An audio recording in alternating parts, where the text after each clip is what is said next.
પવન express news ચેનલમાં આપનું સ્વાગત છે। ભરૂચના અંકલેશ્વર નજીકના છેવાડાના ગામમાંથી એક ચોંકાવનારી અને ગંભીર ઘટના બહાર આવી છે।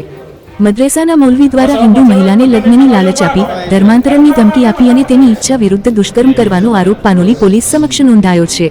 પોલીસે તાત્કાલિક કાર્યવાહી હાથ ધરી મૌલવી અઝવદ બેમાતની ધરપકડ કરી છે। મળતી માહિતી મુજબ પીડિત હિન્દુ મહિલાનું મૌલવી સાથે ઓળખાણ તેના જ બહેનપણી મારફતે થઈ હતી। ત્યારબાદ મૌલવી મહિલાને વારંવાર મેસેજ કરતો અને ફોન પર વાતચીત કરતો અને નજીક આવવાનો પ્રયાસ કરતો રહેતો હતો। આરોપીએ મહિલાને લગ્નની લાલચ આપી અનેકવાર મુલાકાતો કરી હતી અને અંતે લગ્ન કરવા દબાણ પણ કર્યું હતું।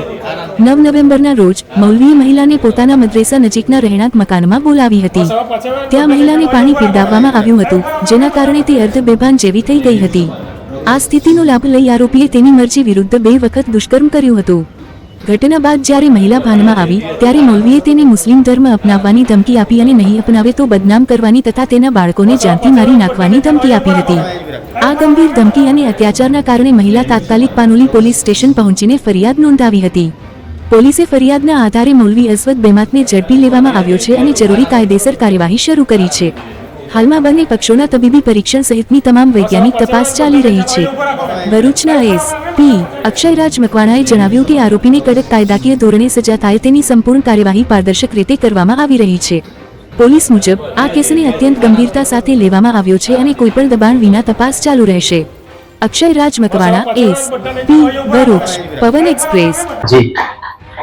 તારીખ 11/11/2025 ના રોજ પાનોલી પોલીસ સ્ટેશન ખાતે એક ભોગ બનનાર મહિલા આવે છે અને તેના જણાવ્યા અનુસાર કરમાલી ગામે મદ્રેસામાં મૌલવી તરીકે ફરજ બજાવતા અઝવદ અહેમદ બેમાતનાઓ તેમને વારંવાર કોલ કરી તેમને પોતાની વાતોમાં ફોસલાવી અને ત્યારબાદ આ તારીખે સાંજના સમયે તેમને એક સ્મેલ વાળું પાણી પીવડાવી તેમની સાથે બળજબરીપૂર્વક તેમને શારીરિક સંબંધ બાંધેલા હતા અને ત્યારબાદ મહિલાને અવારનવાર કોલ કરી અને તેને મુસ્લિમ ધર્મ અંગીકાર કરવા માટે અને જો આ કામ ના કરે તો પછી તેને બદનામ કરી દેવા માટેની વારંવાર ધમકી આપતા હોય અમે લોકોએ ફરિયાદ નોંધેલી હતી।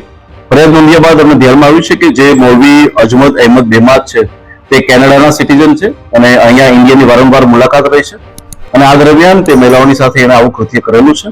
આ વસ્તુની જાણ થતાં જ અમારા દ્વારા એફઆઈઆર નોંધવામાં આવે છે। એફઆઈઆર નોંધી અને આરોપીને જેલ હવાલે કરી અને તેના 10 દિવસના રિમાન્ડ લેવામાં આવે છે। હાલમાં અમારી તપાસ ટીમ જે છે એ ખૂબ જ ઊંડાણપૂર્વક આ વસ્તુની જાંચ કરી રહી છે કે તેણે આ સિવાય એને કઈ કઈ જગ્યાએ ભારતની બહાર પ્રવાસ કરેલો છે અને કેવી રીતે આ બધા કૃત્ય કરતા હતા। Thank you sir. કોઈ વ્યક્તિને અગાઉ એને કોઈ ભોગ બન્યા હોય કેવા કોઈ મામલા સામે આવ્યા છે? અમે લોકો તપાસ કરી રહ્યા છે। કેટલીક વોટ્સએપ ચેટિંગ અને બીજા ડેટાના આધારે અમે લોકો એ જોવાનો બી પ્રયત્ન કરી રહ્યા છે કે આવી કોઈ ઘટના બનેલી છે કે મૌલવીના સંપર્કમાં એક કેસ લઈને આવેલા હતા કે જેમાં મૌલવીના ખુદના લગ્ન જીવન જ્યારે ભંગાણ થયા હતા ત્યારે એ લોકોને કેસ થયો હતો અને કેસના કારણે ક્યાંક થઈ અને જ્યારે એમને ભોગ બનનાર મહિલાને મળવાનું થયું અને ત્યારબાદ એ બંનેની વચ્ચે કોલ થવા લાગ્યા।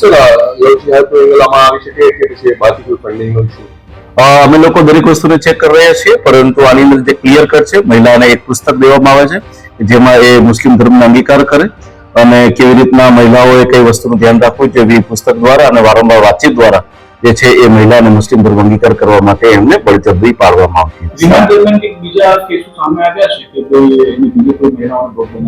હાલમાં ઇન્વેસ્ટિગેશન અમારો ચાલુ છે, જો ધ્યાનમાં આવશે તો એની પર બી બીજા બી કડક એક્શન લેવાશે। જી ના, હજુ સુધી એવી કોઈ વિગતો ધ્યાનમાં આવી નથી। શારીરિક સંબંધ કયા સ્તરે થયા એ ઇન્વેસ્ટિગેશનનો સબ્જેક્ટ છે જે હાલમાં ચાલી રહ્યું છે। Thank you sir.